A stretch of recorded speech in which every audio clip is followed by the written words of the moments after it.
Hi guys, today I'm going to share with you some toddler snacks that are easy and healthy. So I was finding at 13 months, my daughter Sophie had been having the same snacks for the last 6 months, so it was time to change it up. So I went on Pinterest and had a look for some easy but healthy snacks to give her. The first one is banana and oat biscuits. Now this is definitely Sophie's favourite and it's so easy to make and yet so healthy. So you'll need 3 bananas, 2 cups of oats, and a food processor is what I used. So first I put the 2 cups of oats into the food processor and then I just chopped up the bananas a little bit and popped them in as well. I put the food processor on low and just began whizzing it around. I stopped mixing it once it looked like this, so it's kind of sticky, but it's all mixed together. Then using a teaspoon I placed it onto a baking sheet on a baking tray. Using the back of the teaspoon, I flattened every one of them a little bit. I put these biscuits in at 180 degrees into a preheated oven for 25 minutes. I have kept them in until 30 minutes, but I just found that they were too hard. But I'd keep an eye with your cooking times between the 20 and 30 minute mark because of the bananas, depending on how ripe they are, will depend how moist the biscuits are. So I did some bananas that weren't as ripe and I just found that at 30 minutes they were just too hard. And here's Sophie enjoying the biscuits. So they've replaced her cheese for morning tea and she has them every day.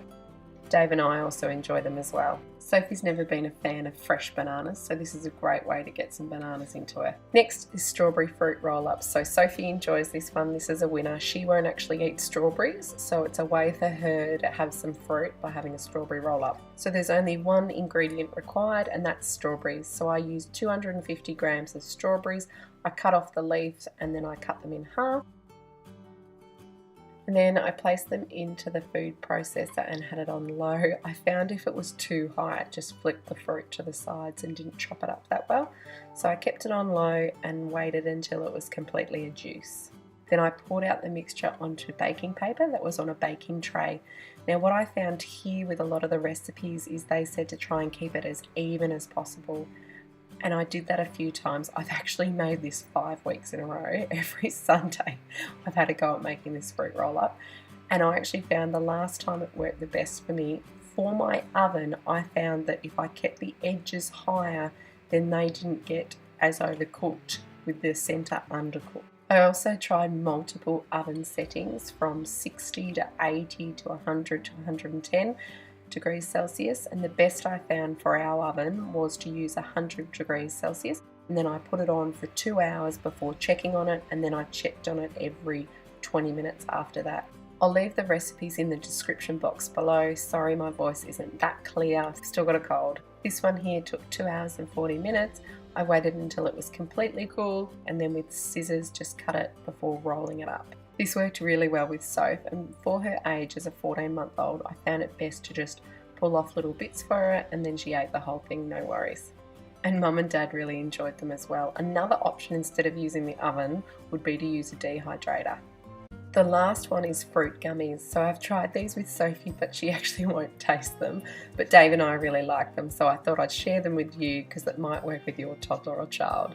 So what you're going to need is 1 cup of 100% fruit juice. I'm using grape juice, and some gelatin powder. I'm using 2 tablespoons.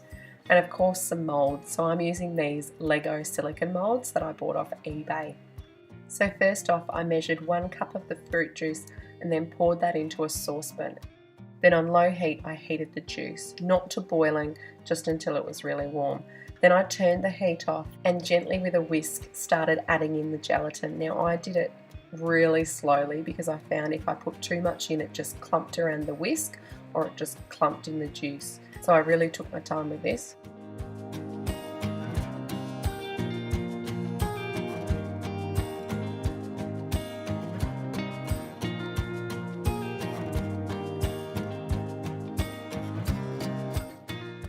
Once the gelatin was completely dissolved, then I poured it back into the Pyrex jug.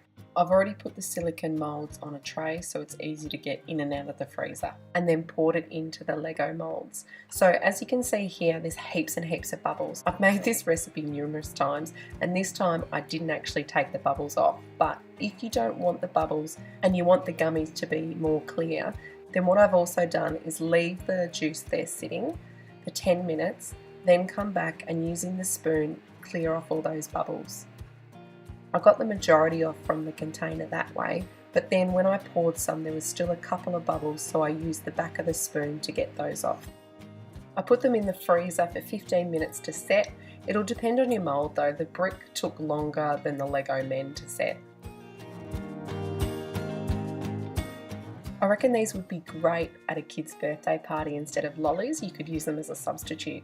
Like I said, Soph wasn't a fan, but Dave and I have really enjoyed them. Now I've used up the 2 litres of grape juice making it. Next, I'm going to make some with apple juice, I think. Thanks for watching, guys. I'd love to see some snack ideas in the comments below. Or if you're going to try one of these snacks, I'd love to hear below.